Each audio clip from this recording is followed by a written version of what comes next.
कोटि कल्प काशी वसे मथुरा कल्प हजार, एक निमिष सरजू वसे तुले न तुलसी। अर्थात कोटि कोटि कल्प कल्पांत पर्यंत काशी विश्वनाथ निवास कले गंगापुर जो फल मिले, 1000 मथुरा कल्प हजार वृंदावन रे 1000 कल्प पर्यंत निवास कले जो फल प्राप्ति हुए, एक निमिष सरजू वसे आखि पत्ता को गोटे पलक झपैले जहाँ कहते निमिष कहते, निमिष मात्र गोटे निमिष सरजू बसे तुले न तुलसी दास।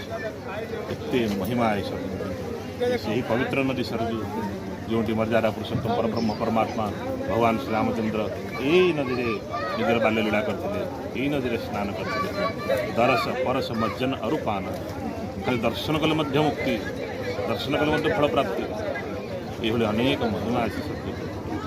अति प्रिय मोही यहाँ के वासी मम धाम मदापुरी सुखराशि।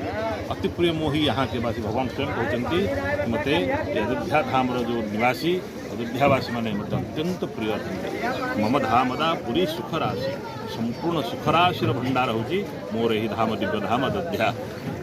सरजू मैया की जय।